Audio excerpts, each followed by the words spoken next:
Morning. आज हम पढ़ेंगे कि भारतीय इतिहास का स्वर्ण युग जो है वो गुप्त काल को कहा जाता है।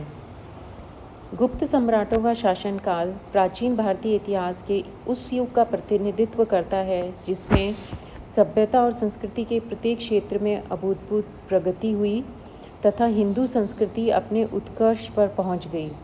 गुप्त काल की चहुमुखी प्रगति को ध्यान में रखकर ही इतिहासकारों ने इस काल को स्वर्ण युग कहा है। इस काल को क्लासिकल एज भी कहा जाता है।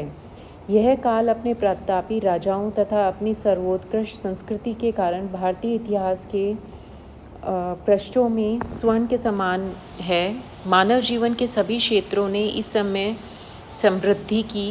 कुछ पाश्चात्य विद्वानों ने इस काल को भारतीय संस्कृति के पुनरुत्थान का काल भी माना है, परंतु इस प्रकार का विचार भ्रामक लगता है क्योंकि इस स्थिति में हमें यह स्वीकार करना पड़ेगा कि गुप्त युग के पूर्व ऐसा कोई युग नहीं था जिसमें भारतीय संस्कृति के तत्व पूर्णतया विलुप्त हो गए थे। चिरस्थायित्व तथा निरंतरता हमारी संस्कृति की प्रमुख विशेषता हैं। भारतीय संस्कृति के विकास की धारा आपात गति से प्रवाहित होती रही तथा कभी भी इसके तत्व विलुप्त नहीं हुए। गुप्त काल में आकार विकास की यह धारा अपनी पराकाष्ठा पर पहुंच गई तथा यह उन्नति बाद की शताब्दियों के लिए मानदंड बन गई। अतः हम गुप्त काल को भारतीय संस्कृति के चरोत्कर्ष का काल मान सकते हैं। अपनी जिन विशेषताओं के कारण गुप्त काल भारतीय इतिहास के पृष्ठों में स्वर्ण युग का स्थान है, वह मुख्य विशेषताएं इस प्रकार हैं। पहली, राजनैतिक एकता का काल। दूसरा, महान सम्राटों का काल। तीसरा, श्रेष्ठ शासन व्यवस्था का काल। चौथा, आर्थिक समृद्धि का काल। पांचवा, धार्मिक सहिष्णुता का काल। छठा, साहित्य विज्ञान एवं कला के चरमोत्कर्ष का काल। भारतीय संस्कृति के प्रचार का काल। गुप्त युग में आर्यव्रत ने राजनीतिक एकता के स्थापित किया। मौर्य साम्राज्य के पतन के पश्चात पहली बार इतने व्यापक रूप से राजनीतिक एकता स्थापित की गई। अपने उत्कर्ष काल में गुप्त साम्राज्य उत्तर में हिमालय से लेकर दक्षिण में विंध्य पर्वत तक तथा पूर्व में बंगाल से पश्चिम में सौराष्ट्र तक फैला हुआ था। यह भाग गुप्त राजाओं के प्रत्यक्ष शासन में था, जबकि सुदूर दक्षिण तक उनका यश फैला हुआ था तथा दक्षिण पथ के शासक उनकी राजनीतिक प्रभुसत्ता स्वीकार करते थे। गुप्त सम्राट संपूर्ण देश में एक छत्र शासन स्थापित करना चाहते थे। अपने पराक्रम एवं वीरता के बल पर उन्होंने प्राय समस्त भारतवर्ष को एकता के सूत्र में बांध दिया। गुप्त युग में देश की बहुत कुछ भौतिक तथा नैतिक उन्नति हुई, उसकी सुदृढ़ राजनीतिक स्थितियों का ही फल थी। गुप्त युग में अनेक महान एवं यशस्वी सम्राटों का उदय हुआ, जिन्होंने अपनी विजयों द्वारा एक छत्र शासन की स्थापना की। समुद्रगुप्त, चंद्रगुप्त द्वितीय, विक्रमादित्य, स्कंदगुप्त आदि इस काल के योग्य तथा प्रतापी सम्राट थे। समुद्रगुप्त का आदर्श संपूर्ण पृथ्वी को बांधना था। उसने न केवल आर्यव्रत के राजाओं का उन्मूलन किया, अपितु सुदूर दक्षिण तक अपनी विजय फैलाई। शक, कुषाण आदि शक्तियों ने भी उसे अपना सम्राट स्वीकार किया। उसका उत्तराधिकारी चंद्रगुप्त द्वितीय विक्रमादित्य उसी के समान वीर योद्धा था। उसका आदर्श समस्त पृथ्वी को जीतना था। उसने गुजरात और काठियावाड़ के शकों का उन्मूलन किया तथा उसके प्रताप के सौरभ से दक्षिण के समुद्र तट तक उनकी शासन फैल गया। स्कंदगुप्त अपने वंश का अंतिम प्रतापी शासक था। उसने हूण जैसी बर्बर एवं भयानक जातियों को परास्त कर अपनी वीरता का परिचय दिया। उसने एक क्रूर तथा बर्बर आक्रमण से भारत भूमि की रक्षा की। स्कंदगुप्त ने भी विक्रमादित्य तथा विक्रमादित्य जैसी उपाधियां धारण की। इस प्रकार हम देखते हैं गुप्त काल महान सम्राटों का काल था। इतने वीर एवं यशस्वी शासक प्राचीन भारतीय इतिहास के किसी अन्य युग में दिखाई नहीं देते। प्रतिभावान गुप्त नरेशों ने जिस शासन व्यवस्था का निर्माण किया, वह न केवल प्राचीन अपितु आधुनिक युग के लिए भी आदर्श की वस्तु कही जा सकती है। यह व्यवस्था प्रत्येक दृष्टि से उदार एवं लोकोपकारी थी। संपूर्ण गुप्त साम्राज्य में भौतिक तथा नैतिक समृद्धि का वातावरण था। शांति एवं व्यवस्था का राज्य था, जहां आवागमन पूर्णतः सुरक्षित था। फाइयान जैसे चीनी यात्री को भी इस संबंध में किसी प्रकार की शिकायत का अवसर नहीं मिला। वह गुप्त शासन की उच्च शब्दों में प्रशंसा करता है।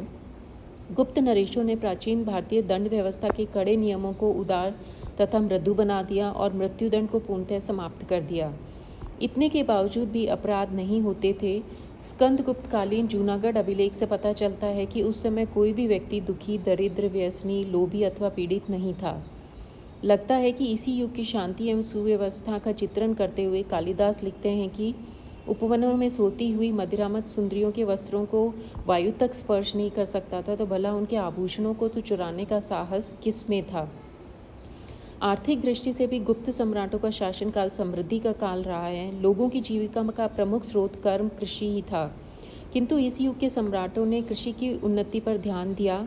प्राय सभी प्रकार के अन्नों तथा फलों का उत्पादन होता था। सिंचाई की बहुत ही उत्तम व्यवस्था की गई थी। कालिदास के विवरण से पता चलता है कि इस समय धान तथा ईख की खेती प्रचुरता से होती थी। कृषि के साथ ही साथ व्यापार और व्यवसाय भी उन्नति पे थे। समूचे राज्य में अनेक व्यापारिक श्रेणियां तथा निगम होते थे। पाटलिपुत्र, वैशाली, उज्जैनी, दशपुर, भड़ौच आदि इस प्रकार के प्रमुख व्यापारिक नगर थे। भड़ौच तथा ताम्रलिप्ति प्रमुख बंदरगाह थे। स्थल तथा जल दोनों ही मार्गों से व्यापार होता था। इस समय भारत का व्यापार अरब, फारस, मिस्र, रोम, चीन तथा दक्षिणी पूर्वी एशिया से होता था। बाह्य देशों में भारतीय वस्तुओं की बहुत मांग थी। कालिदास के अनुसार चीनी रेशमी वस्त्र का भारत में प्रचार था। जलीय व्यापार के लिए इस समय बड़े बड़े जहाजी बेड़ों का निर्माण किया गया था।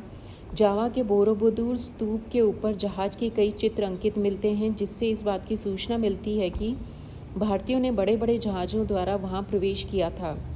सुप्रसिद्ध कलाविद आनंद कुमार स्वामी के शब्दों में गुप्तकाली भारतीय पोत निर्माण कला का महानतम युग था, जब पेंगू, कंबोडिया, जावा, सुमात्रा, बोर्निया में भारतीयों ने उपनिवेश स्थापित किए तथा चीन, अरब और फारस के साथ उनके व्यापारिक संबंध थे। गुप्त राजाओं का शासनकाल वैष्णव धर्म की उन्नति के लिए विख्यात है। गुप्त सम्राट परम भागवत की उपाधि ग्रहण करते थे, परंतु अन्य धर्मों के प्रति वे पूर्ण रूपेण उदार एवं सहिष्णु थे। उन्होंने न तो अपने धर्म को बलात् किसी के ऊपर लादने का प्रयास किया और न ही अन्य धर्मावलंबियों के प्रति किसी प्रकार का अत्याचार अथवा दुर्व्यवहार किया।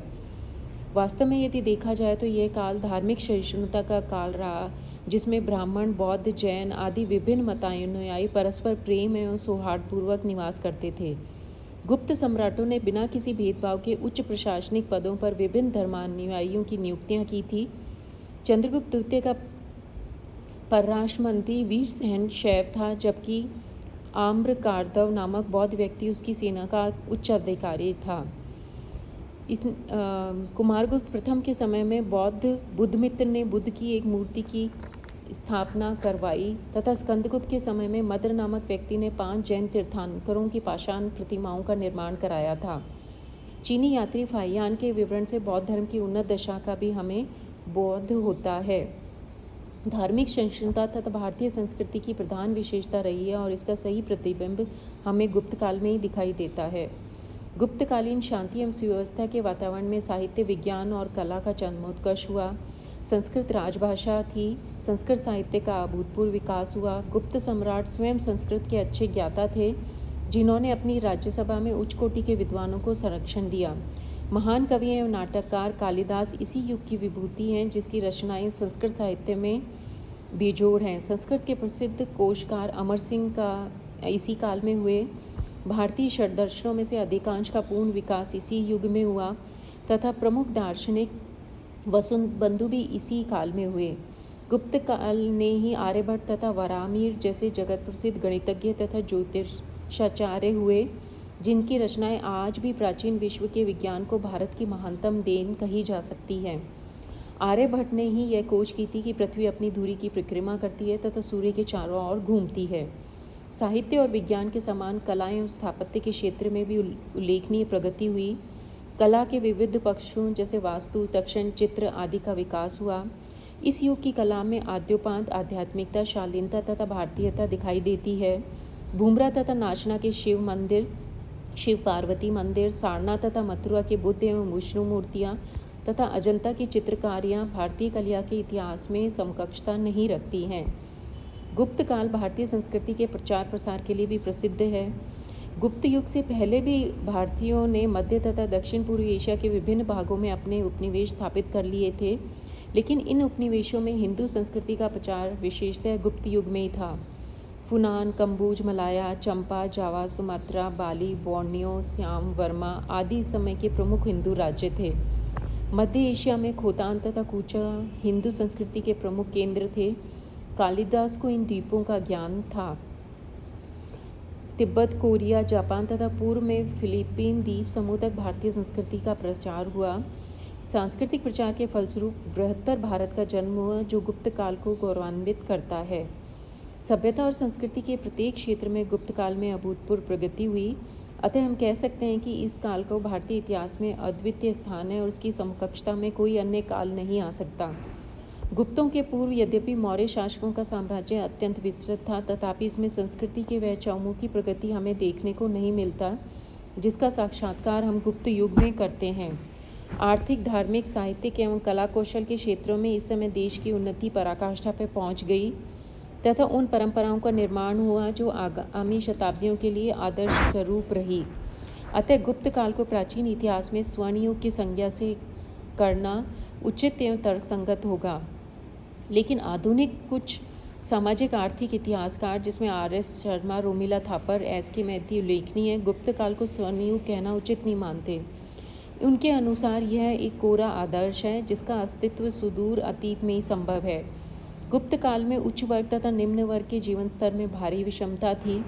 स्वर्ण युग के लिए संपूर्ण समाज में बेहतर सुविधाएं होनी चाहिए तथा कृषक और स्वामी दोनों को आर्थिक स्वतंत्रता एवं संपन्नता प्राप्त होनी चाहिए। इस दृष्टि से हम भारत अथवा विश्व इतिहास के किसी भी काल को स्वर्ण काल नहीं कह सकते। ये विद्वान स्वर्ण काल को उसके शाब्दिक अर्थ में ग्रहण करते हैं। जब हम गुप्त काल को प्राचीन इतिहास का स्वर्ण युग कहते हैं तो हमारा अभिप्राय यह नहीं है कि वे चारों ओर सोना बरसता था अथवा सब कुछ दूध का धोया हुआ है। हमारा अभिप्राय यह है कि प्राचीन भारतीय इतिहास में हिंदू संस्कृति के विविध पक्षों का जो विकास हुआ वह गुप्त काल में अन्य काल की तुलना में अधिक था। यहाँ तक कि कला, साहित्य, दर्शन, विज्ञान आदि कुछ क्षेत्रों में भी यह विकास आगामी पीढ़ियों के लिए मानदंड बन गया। अतः इस दृष्टि से यदि गुप्त काल को स्वर्ण युग तथा चरमोत्कर्ष का काल माना जाए तो यह ठीक ही रहेगा। धन्यवाद।